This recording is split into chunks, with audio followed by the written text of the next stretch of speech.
வணக்கம் and welcome to your favorite show அழைக்கலாம் சமைக்கலாம். ஒவ்வொரு நாளுமே நீங்க வந்து பேப்பர் பேன் எடுத்து ரெடியா இருக்கீங்க 12:30க்கு. எல்லாரும் நிறைய குறிப்புகள்லாம் எழுதி வச்சு சமையல்ல நிறைய விஷயங்கள் புதுசா ட்ரை பண்ணிட்டு இருக்கீங்கன்றது நீங்க கால் பண்ற ஆர்வத்தை வச்சு பார்க்கும்போதே தெரியுது.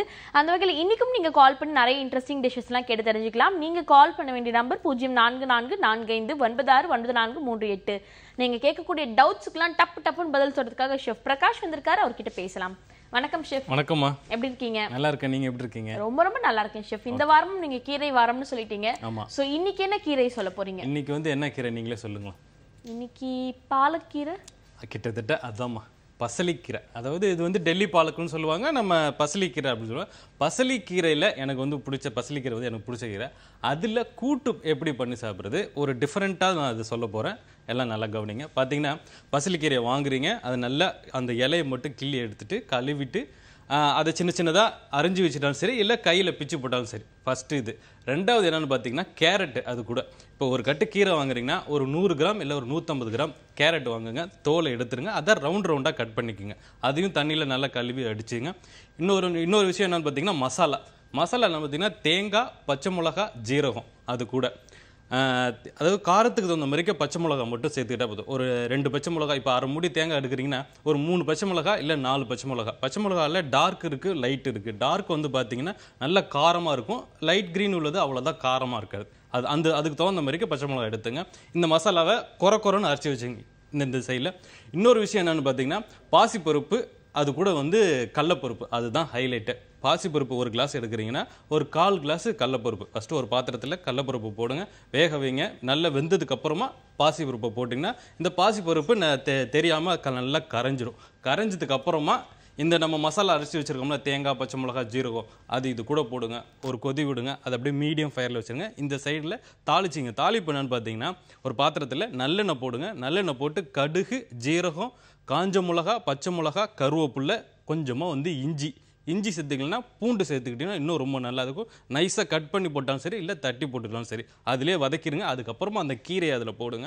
அதுவும் நல்லா வதக்குங்க. அந்த கேரட் எடுத்து வச்சுருக்கோம்ல கட் பண்ணி ரவுண்டாக, அதையும் அது கூட போடுங்க. நல்லா வதக்கிட்டு அது கூட வந்து பெருங்காயத்தூள், கருவேப்பிலை, கொத்தமல்லி நல்லா வதக்கிட்டு இந்த நம்ம பருப்பு, தேங்காய் மசாலா அதெல்லாம் போட்டு வச்சுருக்கோம்ல அது கூட இதை போடுங்க. போட்டு ஒரு கொதி விட்டிங்கன்னா அருமையான கலர்ஃபுல்லு பசலிக்கீரை கூட்டு கிடைக்கும். கண்டிப்பாக ட்ரை பண்ணி பாருங்க. ஓகே, பசலிக்கீரை கூட்டு அதில் கேரட் எல்லாமே ஆட் பண்ணுறது ரொம்ப கலர்ஃபுல்லாகவும் இருக்கும்னு நினைக்கிறேன். கண்டிப்பாக ட்ரை பண்ணி பாருங்க. தொடர்ந்து ஃபர்ஸ்ட் காலர் கிட்ட பேசலாம். வணக்கம். ஹலோ. வணக்கம், சொல்லுங்கம்மா. உங்க பேர் என்ன, எங்க இருந்து கூப்பிடுறீங்க? சிதம்பரத்துல இருந்து கூப்பிடுறோம்மா. ஓகே, உங்க பேரு? கம்சினிச்சாம்மா. ஓகேம்மா, எப்படி இருக்கீங்க? நல்லா இருக்கம்மா. நீங்க நல்லா இருக்கீங்களா? நல்லா இருக்கம்மா. இன்னைக்கு என்ன சமையல் வீட்ல? இது சாம்பார் சாதம். Okay fine. இப்போ என்ன டவுட் கேட்க போறீங்கம்மா? அப்பளம். இது குஷ்பு இட்லி எப்படி செய்யறதுன்னு கேட்கணுமா? ஓகே, குஷ்பு இட்லி, அந்த முழுக்கு இட்லி எங்களுக்கு ரொம்ப பிடிச்சிருக்குது. நாங்க டெய்லி யூஸ் பண்ணுவோம். ஓகேம்மா, நன்றி கால் பண்ணதுக்கு. நீங்க ரிவ்யூ சொன்னதுக்கும் ரொம்ப நன்றி. உங்களுக்காக ஸ்பெஷலா குஷ்பு இட்லி எப்படி பண்றது செஃப் சொல்வாரு, கேட்டுக்கோங்க. சரிம்மா. வணக்கம்மா. Hello sir. வணக்கம் சார். எப்படி இருக்கீங்க? நல்லா இருக்கேன் சார். நீங்க நல்லா இருக்கீங்களா? நல்லா இருக்கம்மா. உங்க ப்ரோக்ராம் எங்களுக்கு ரொம்ப பிடிச்சிருக்கு. சரிம்மா, ரொம்ப சந்தோஷமா. தொடர்ந்து பாக்குறீங்களா? டெய்லி பாப்போம் சார். சரி. உங்களுக்கு ஒரு பென் எடுத்து நோட் எடுத்து டெய்லி எழுதிக்குவோம் சார், எதா இருந்தாலும். சரிம்மா, ரொம்ப நன்றிம்மா. உங்களுக்கு ஸ்வீட் என்ன ஸ்வீட்டுமா ரொம்ப பிடிக்கும்? எங்களுக்கு வந்து அவ்வளோ எதுவுமே விரும்ப மாட்டோம் சார். அப்படிங்களா? ஸ்வீட் எதுவும் சாப்பிட மாட்டீங்களா? பாயாசம் சாப்பிடுவோம். மைசூர் பாக்கு நல்லா சாப்பிடுவோம். சரிம்மா, நான் இப்போ சொல்றேன் குஷ்பு இட்லி எப்படி பண்றதுன்னு. சொல்லுங்க சார். சரி, நீ கவனிங்க, நான் சொல்றேன். சரி, ஓகே. அந்த இட்லி பார்த்தீங்கன்னா ஒயிட் கலரில் இருக்கும். இப்போ எப்படின்னா அளவு என்ன அப்படின்னா, இப்போ 1 கிலோ அரிசி வாங்கினா 200 கிராம் இல்லை 250 கிராம் உளுந்து அதில் அரைச்சி நம்ம சேர்க்க போகிறோம். சோடாப்பு சேர்க்க போகிறோம். இது மட்டும்தான், வேறு எதுவுமே கிடையாது. 1 கிலோ அரிசி வாங்குறீங்கன்னா 250 கிராம் உளுந்து, ரெண்டையுமே தனித்தனியாக ஊற வச்சிங்க. தனித்தனியாக அரைங்க. அரிசி எப்படி அரைக்கணும் அப்படின்னா கொஞ்சம் திக்காக அரைச்சிக்கணும். அது ஃபஸ்ட்டு பாயிண்ட்டு. திக்காக அரைச்சிங்க. அதுக்கப்புறமா உளுந்து நம்ம எப்பொழுதுமே நான் சொல்லியிருப்பேன், ஐஸுக்கு கொஞ்சமாக ஐஸ் கியூப்ஸ் போட்டு அரைக்க சொல்லியிருப்பேன். அதாவது இந்த உளுந்து அதிகமாக புளிக்காமல் இருக்கணும். அது மட்டும்தான். அரைச்சிட்டு ரெண்டுத்தையும் ஒன்றா மிக்ஸ் பண்ணிங்கன்னா ரொம்ப கெட்டியாக இருக்கும். அப்போ அந்த டயத்தில் கொஞ்சமாக குக்கிங் சோடா இல்லை பேக்கிங் சோடா இல்லை சோடா மாவு என்ன இருக்கோ சும்மா கொஞ்சமாக ஒரு பிஞ்ச் அளவு போட்டு உப்பு போட்டுட்டு நல்லா மிக்ஸ் பண்ணி வச்சுட்டிங்க அப்படின்னா அது நல்லா பொங்கி நல்லா மேலே நல்லா புளிச்சு போய் நல்லா குண்டா மேலே நல்லா இருக்கும். அது ஒரு சின்ன பாத்திரத்தில் வச்சிங்கன்னா நல்ல பெருசாக வந்துடும். அதுக்கப்புறமா இட்லி துணியில் மேலாம்பில் எடுக்கணும். இட்லி மாவு எப்படியுமே மிக்ஸ் பண்ணி எடுத்துட்டீங்க அப்படின்னா ரொம்ப கல் மாதிரிக்கே இருக்கும். ஏன்னா அது புளிச்சு போய் மேலே இருக்குது. அந்த டயத்தில் அப்படி கொஞ்சம் கொஞ்சமாக எடுத்து போட்டு பார்த்தீங்கன்னா ரொம்ப சூப்பராக வரும். கண்டிப்பாக ட்ரை பண்ணி பாருங்கள். ஓகேம்மா, நன்றி கால் பண்ணதுக்கு. தொடர்ந்து நெக்ஸ்ட் காலர் கிட்டயும் பேசலாம். வணக்கம். ஹலோ சொல்லுங்க, உங்க பேர் என்னங்கிறது கூப்பிடுறீங்க? ஹலோ, நான் மேனகா சென்னையிலேருந்து பேசுகிறேன். ஓகே மேனகா, எப்படி இருக்கீங்க? நல்லா இருக்கேன். நான் முந்தா நேற்று கொள்ளு ரசம் பற்றி சார் கிட்ட கேட்டிருந்தேன். சொன்னார், வச்ச டேஸ்ட்டாக இருந்தது. அப்படியா? எல்லாரும் ருசிச்சு சாப்பிட்டாங்களா? நல்லா சாப்பிட்டாங்க. டிஃபரன்ஸ் கண்டுபிடிச்சாங்களா குட்டி பசங்களா? இது கொள்ளு வேற ஏதோ ரசமாமா அப்படின்னு சொல்லிட்டு அந்த கொள்ளு ஒரு மாதிரி குறைன்னு இருந்தது, அது கேட்டாங்க. ஓகே, அது திப்பிலிமான்னு சொல்லிட்டு நல்லா சாப்பிட்டாங்க. ஓகே, அது ஏமாத்திட்டீங்க திப்பிலிமா அப்படின்னு சொல்லிட்டு. ஆமா மேடம். சரி சரிம்மா, இப்போ என்ன டிஃப்ரெண்டா கேட்க போறீங்க? இப்ப டிஃப்ரெண்டா வேணா போட்டியும் புளிச்சக்கீரையும் போட்டு செய்வாங்கல்ல மேடம், அது எப்படின்னு எனக்கு தெரிஞ்சுக்கணும். ஓகே, போட்டி புளிச்சக்கீரை காம்பினேஷனே வித்தியாசமா இருக்கு. செஃப் சொல்வாரு, கேட்டுக்கோங்க. வணக்கம்மா. வணக்கம் சார். எப்படி இருக்கீங்க? நல்லா இருக்கேன் சார். சரி சரி, நீங்க வந்து இது கேட்டிருக்கீங்க, சொல்லுங்கம்மா. நீங்க சொல்ற ஒரு டிப்ஸ் நல்லா யூஸ்ஃபுல்லா இருக்கு சார். சரிம்மா, ரொம்ப நன்றிம்மா. இது நீங்க எனக்கு சாப்பிடணும்னு ஆசையா இருக்கு. எல்லாரும் சொல்றாங்க, எனக்கு எப்படி செய்யணும்னு தெரியல, அதான் உங்களை கேட்கலான்னு. புளிச்சக்கீரையும் போட்டியுங்களா? ஆமா, அப்படியே சிக்கன் தொக்கு நீங்க சொல்றீங்கல்ல சார், தனியா தூள் மிளகாத்தூள் போடணும்னு. ஆமா, நாங்க வந்து எல்லாம் வீட்லயே அரைச்சிப்போம் சார். மிளகாத்தூள், தனியா, கடுகு எல்லாம் சேர்ந்து அரைச்சிப்போம். இதுவும் போடலாமா? எப்படி சார், டேஸ்ட் வருமா? வருமா? ஆனா அரை ஸ்பூன் போட்டுங்க. நீங்க வச்சிருக்கீங்களா அந்த பவுடர், அது அரை டீஸ்பூன் போட்டுங்க. மீதி வந்து மிளகாத்தூள் தனியாத்தூள் ஒன்னு போட்டுக்கிட்டீங்கன்னாவே அந்த டேஸ்ட் கிடைக்கும். சரி, ஓகே சார். நீங்க இப்போ நீங்க இது கேட்டிருக்கீங்களே, அந்த குடல் கறியும் அந்த இதுவும் புளிச்சக்கீரை ஏற்கனவே ட்ரை பண்ணிருக்கீங்களா? ட்ரை பண்ண சார், அது சரியா வரல, அதோட விட்டுட்டேன் நான். எனக்கு எப்படி செய்யணும் பாதுன்னு தெரியல. சரி சரி சரி, நான் சொல்ற கவனிங்க. சரிங்க, ஓகே சார். நான் வச்சுட்டு புக்கு பேனா எடுத்துக்கிறேன், அதுக்கப்புறம் சொல்லுங்க. சரிம்மா, ஓகேம்மா. சரி, ஓகே. இப்போ வந்து பார்த்தீங்கன்னா அது கேட்டிருக்காங்க. அந்த காம்பினேஷன் நல்லா தான் இருக்கும். என்ன ஒரே ஒரு சின்ன இதுன்னு பார்த்தீங்கன்னா ரொம்ப புளிக்கும். அதுக்கு காரம் சேர்த்துக்கிட்டாவே போதும். அந்த காரம் வந்து என்னென்னா பச்சை மிளகா ஒரு அந்த புளிச்சக்கீரை வாங்கிட்டு வரீங்க. அந்த இலையை மட்டும் எடுத்துட்டு ஒரு பாத்திரத்தில் கொஞ்சம் தண்ணி விட்டு ஒரு கொதி வரும்போது கொஞ்சமாக ஜீரகம், பச்சை மிளகா போட்டுங்க, காரத்துக்கு தகுந்த மாதிரிக்கு. அந்த கீரை போட்டுட்டு ஒரு கொதி வந்தோடனே அந்த கீரை எல்லாம் அப்படியே சுருங்கி அந்த க்ரீன் கலர் இருக்கும். அந்த டயத்தில் வடிகட்டிட்டு ஐஸ் கியூப்ஸ் போட்டிங்கன்னா நல்லா க்ரீன் கலரில் இருக்கும். ஏன்னா சுடுதண்ணி போடும்போது ரொம்ப நேரம் இருந்துச்சுன்னா அந்த கலர் கிடைக்காது. அது மட்டும்தான். அதை எடுத்துட்டு அரைச்சி தனியாக வச்சிங்க. ஒரு பாத்திரத்தில் எண்ணெய் போட்டுங்க. குடல் கறி வந்து நீங்கள் எப்படி வாங்குறீங்கன்னு தெரில. அதாவது சின்ன குடல், அதாவது ஆட்டோட இது இருக்குது. கொஞ்சம் சின்னதாக இருந்துச்சுன்னா நீங்கள் டைரெக்டாக சேர்த்துக்கிட்டிங்கன்னா ஒன்றும் பிரச்சனை இல்லை. கொஞ்சம் முத்தின ஆடு அந்த மாதிரி இருந்துச்சுன்னா ஒரு 4 விசில் இல்லை ஒரு 5 விசில் விட்டுட்டிங்கன்னா நல்லா வெந்து போகும் குடல். அதுக்கப்புறமா அதுவும் எடுத்து வச்சுங்க. அது கூட வேக வைக்கும்போது இஞ்சி பூண்டு விழுது, ஒரு பச்சை மிளகா, கருவேப்பிலை, கொஞ்சமாக கரம் மசாலா தூள், இல்லைன்னா அந்த பட்டை கிராம்பு ஏலக்காய் இருக்குல்ல, அது ஒன்று போட்டுங்க. இந்த சைடில் ஒரு பாத்திரத்தில் எண்ணெய் போட்டுங்க. எண்ணெய் போட்டு சோம்பு தாளிச்சிங்க. மட்டனுக்கு எல்லாத்துக்குமே சோம்பு தாளிச்சிங்கன்னா ரொம்ப ரொம்ப நல்லாவே இருக்கும். ஒரு பாத்திரம், எண்ணெய், சோம்பு தாளிச்சதுக்கப்புறம் வெங்காயம் நல்லா வதங்கணும். அதுக்கப்புறமா இஞ்சி பூண்டு விழுது, தக்காளி இதில் சேர்க்கவே வேணாம். இஞ்சி பூண்டு விழுது போட்டோடனே கொஞ்சமாக வந்து தனியாத்தூள், கொஞ்சமாக மஞ்சத்தூள், அதுக்கப்புறமா அந்த புளிச்சக்கீரை நம்ம அரைச்சி வச்சுருக்கோம்ல, அதை இது கூட போட்டுங்க. நல்லா மிக்ஸ் பண்ணிங்கன்னா அந்த புளிச்சக்கீரை அந்த ஆயிலெலாம் சாப்பிட்டு ஆயில் நல்லா மேலே வந்துடும். அதுக்கப்புறமா நீங்கள் அந்த குடல் கறி வேக வச்சுருக்கோம்ல, அந்த தண்ணி அதோட போட்டு ஒரு கொதி விட்டுக்கிட்டா நல்லா எல்லாம் ரெண்டுமே மிக்ஸ் ஆகிடும். இறக்க போகிறதுக்கு முன்னாடி கொஞ்சமாக கரம் மசாலா தூள், ஒரு ஸ்பூன் நெய், கருவேப்பிலை, கொத்தமல்லி, அவ்வளோ சூப்பராக இருக்கும். கண்டிப்பாக ட்ரை பண்ணி பாருங்க. வணக்கம். ஹலோ, வணக்கம் மேடம். சொல்லுங்கம்மா, உங்க பேர் என்னங்கிறது கூப்பிடுறீங்க? நான் திருப்பூர்ல இருந்து கஸ்தூரிங்க. ஏற்கனவே உங்களுக்கு கால் பண்ணி இருக்கிறேன். அப்படியா? ஓகே கஸ்தூரி, எப்படி இருக்கீங்க? ரொம்ப நல்லா இருக்கிறேன். நீங்க எப்படி இருக்கிறீங்க? ரொம்ப ரொம்ப நல்லா இருக்கேன் கஸ்தூரி. நீங்க இதுக்கு முன்னாடி கால் பண்ணீங்கல்ல, அப்போ ஒரு ரெசிபி கேட்டிருப்பீங்க, அதை ட்ரை பண்ணி பாத்தீங்களா?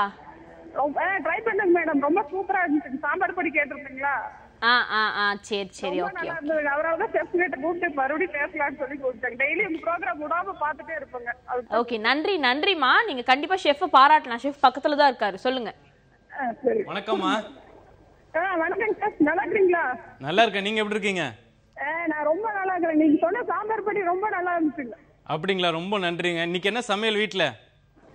இன்னைக்கு காலையில இட்லி, கத்திரிக்காய் சாம்பார். மத்தியானம் முடிவு பண்ணல, வீட்டுக்கு போய் தான் தெரியும். ஓ அப்படிங்க, வெளியில இருக்கீங்களா? நாங்க கடை வச்சிருக்கிறோம், கடையில் இருக்கிறோங்க. ஓகே. சரி, இப்போ என்ன சந்தேகம் உங்களுக்கு? எனக்கு மட்டன் குழம்பு, சிக்கன் பிரியாணி சொல்லுங்க எப்படின்னு. மட்டன் குழம்பும் சிக்கன் பிரியாணிமா ரெண்டுமே வா? ஆமாங்க, ரெண்டுமே வேணும். சரி, ஓகே, நான் சொல்கிறேன் கவனிங்க. சரி. மட்டன் குழம்பு, சரி ஓகே, மட்டன் குழம்பே நம்ம சொல்லிடலாம், க்ரீன் கலரில் சொல்லிடலாம். எப்பயுமே மட்டன் குழம்பு ஒரே கலரில் சொல்லிகிட்டு இருக்கோம், சிவப்பு கலரு, ப்ரௌன் கலரு. இந்த வாட்டி க்ரீன் கலரு. இதை செஞ்சு பாருங்கள், ரொம்ப சூப்பராக இருக்கும். சத்தும் கூட. ரெண்டு விஷயம், மட்டன் குழம்பும் சாப்பிட்ட மாதிரியே இருக்கும், புதுசாக ட்ரை பண்ண மாதிரியே இருக்கும், கீரையும் சேர்த்துக்கிட்ட மாதிரியே இருக்கும். என்ன அப்படின்னா, புதினா, கொத்தமல்லி, தேங்காய், பச்சை மிளகா, ஒரு பட்டை, ஒரு கிராம்பு, ஒரு ஏலக்காய், ஒரு மராத்தி மூக்கு, ஒரு ஸ்டார் அனிஸ், அந்த கரம் மசாலா இருக்குல்ல, அது ஒன்று சேர்த்துங்க. புதினா, கொத்தமல்லி, ஒரு கை புதினா எடுத்துட்டிங்கன்னா ஒரு கை கொத்தமல்லி, 2 கை தேங்காய், காரத்து தகுந்த மாதிரிக்க பச்சை மிளகா, கிராம்பு, ஏலக்காய் அதெல்லாம் இருக்குல்ல, ஒரு பீஸு, கொஞ்சமாக சோம்பு, கசகசா சேர்த்துக்கிட்டிங்கன்னா ரொம்ப நல்லது. இதெல்லாம் ஒரு மசாலாவாக அரைச்சி வச்சுங்க. ஒரு கொஞ்சம் தண்ணி ஊற்றிட்டு நல்ல நைஸாக, எவ்வளோதுக்கு எவ்வளோ நைஸாக இருக்கிறீங்களோ இந்த குழம்பு வந்து திரிஞ்சு போடாது, நல்ல கிரேவியாக வரும். அதுதான் ரொம்ப முக்கியமாக கவனிக்க வேண்டியது. இதை அரைச்சி வச்சிங்க. மட்டனை எப்பொழுதும் போல் வேக வச்சிங்க. இஞ்சி பூண்டு விழுது, பச்சை மிளகா, கருவேப்பிலை, கொஞ்சமாக கரம் மசாலா தூள், இல்லைன்னா பட்டை கிராம்பு ஏலக்காய் இருக்குல்ல, ஹோல் கரம் மசாலா சொல்லுவாங்களே, அது ஒன்று போட்டு வேக வச்சு எடுத்துங்க. ஒரு 6 விசில் இல்லை ஒரு 8 விசில் அந்தமாரி வேக வச்சு எடுத்துங்க. அந்த தண்ணி அப்படியே இருக்கட்டும். இந்த சைடில் ஒரு பாத்திரத்தில் எண்ணெய் போடுங்க. எண்ணெய் போட்டு சோம்பு தாளிங்க. சோம்பு தாளிச்சதுக்கப்புறம் வெங்காயம் நல்லா வதங்கணும். இஞ்சி பூண்டு விழுது நல்லா வதங்கினதுக்கு அப்புறமா தக்காளி நல்லா கரைஞ்சிடணும். கரைஞ்சதுக்கப்புறம் தனியாத்தூள், மஞ்சத்தூள், அதுக்கப்புறமா இந்த நம்ம மசாலா அரைச்சி வச்சுருக்கோம்ல, அதை இது கூட போடுங்க. நல்லா கொதிக்க விட்டிங்கன்னா அந்த பச்சை வேகம்லாம் போய் ஆயில் மேலே வந்துடும். அதுக்கப்புறமா அந்த மட்டன் வேக வச்சுருக்கோம்ல, அது இது கூட போடுங்க. ஒரு 2 கொதி விடுங்க. 2 கொதி விட்டதுக்கப்புறம் ஒரு ஸ்பூன் நெய், மிளகுத்தூள், கொஞ்சமாக ஜீரகத்தூள், கொஞ்சமாக கரம் மசாலா தூள், இது எல்லாமே லாஸ்ட்டில் சேருங்க. நான் இப்போ சொன்னது எல்லாமே. கருவேப்பிலை, கொத்தமல்லி, அவ்வளோ வாசனையாக இருக்கும். கண்டிப்பாக ட்ரை பண்ணி பாருங்க. ஓகே, ஒரு டிஃப்ரெண்ட்டான க்ரீன் கலரில் வேற சொல்லியிருக்காரு. பார்க்குறதுக்கே டெம்டிங்காக இருக்கும் கலர். குழந்தைங்களாம் விரும்பி சாப்பிடுவாங்க. இன்னும் வித்தியாசமான கலரில் ஒரு கிரேவின்னு சொல்லிட்டு கண்டிப்பாக ட்ரை பண்ணி பாருங்கம்மா. தொடர்ந்து நெக்ஸ்ட் காலர்கிட்டையும் பேசலாம். வணக்கம். வணக்கம் மேடம். சொல்லுங்க சார், உங்க பேர் என்ன, எங்கேருந்து கூப்பிடுறீங்க? என் பேர் ராமன், உறையூர்லேருந்து கூப்பிடுறேங்க. ஓகே ராமன், நீங்க குக் பண்ணுவீங்களா? அப்பப்போ குக் பண்றது உண்டு மேடம். அப்பப்போ என்ன குக் பண்ணுவீங்க? நீங்க ஃபேவரட், நீங்க சமைச்சாலே இதுதான் குக் பண்ணுவீங்கன்னு எல்லாரும் கெஸ் பண்ணிடுவாங்க. எல்லாமே செய்யறது உண்டு.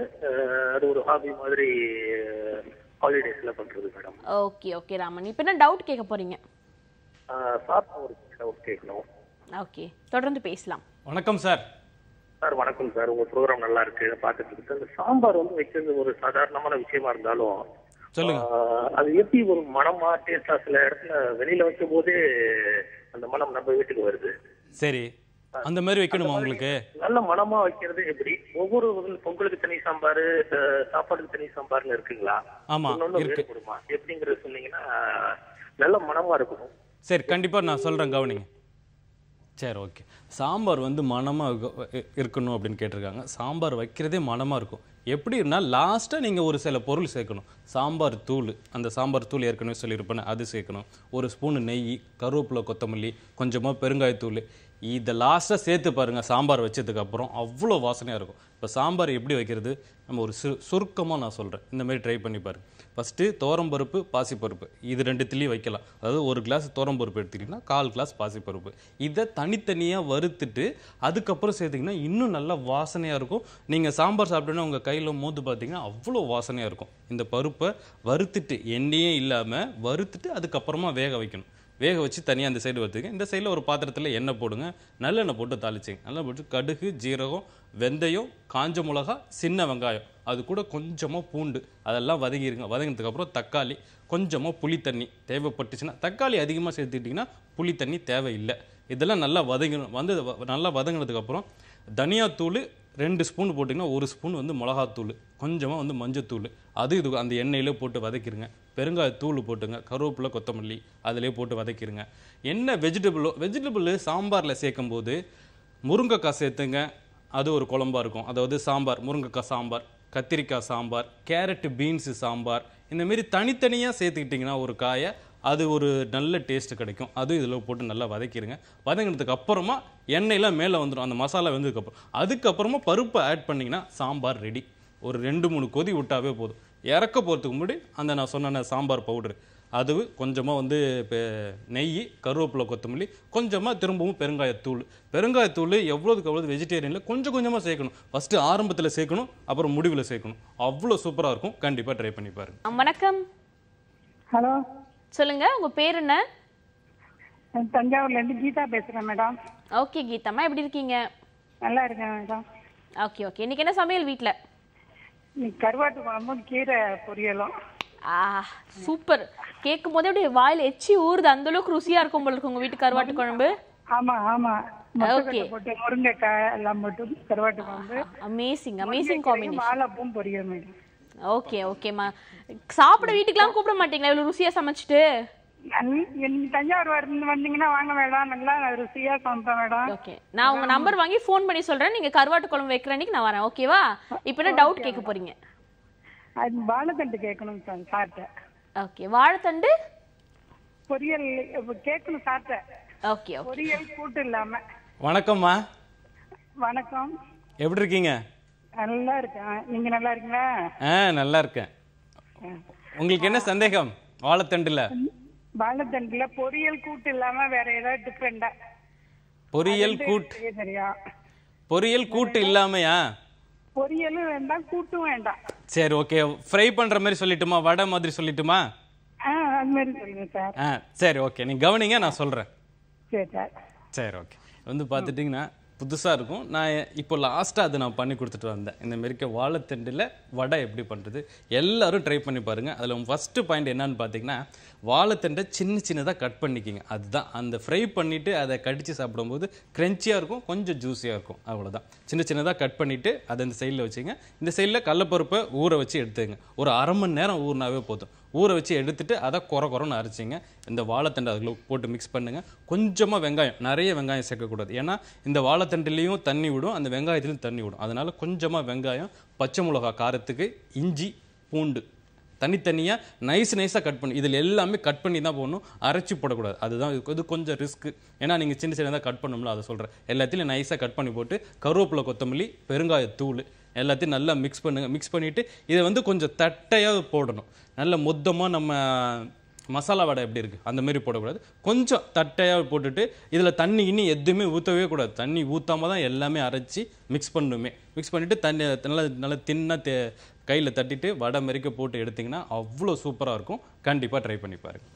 ஓகே, நல்ல ஒரு இன்ட்ரெஸ்டிங்கான ரெசிபி சொல்லியிருக்கீங்க ஷெஃப். நிறைய பேர் நிறைய இன்ட்ரெஸ்டிங்கான ரெசிபிஸ்லாம் கேட்டு தெரிஞ்சுட்டு இருக்காங்க. நீங்கள் எங்ககிட்ட சொல்லணும்னு நினைக்கிற டிப் என்ன? இன்னைக்கு வந்து டிப் ஆஃப் தி டே என்னன்னு பார்த்தீங்கன்னா, கோதுமை மாவு இருக்குல்ல, அது வந்து மிக்ஸ் பண்ணுறது நிறைய பேர் லம்ஸ் எல்லாம் வருதுன்றாங்க. சப்பாத்தி வந்து கோதுமை மாவு மிக்ஸ் பண்ணும்போது கையிலெல்லாம் அதிகமாக ஒட்டுது அப்படின்றாங்க. அந்தமாரி உங்களுக்கு இந்த ஒரு டிப்ஸ் இதாக இருக்கும்.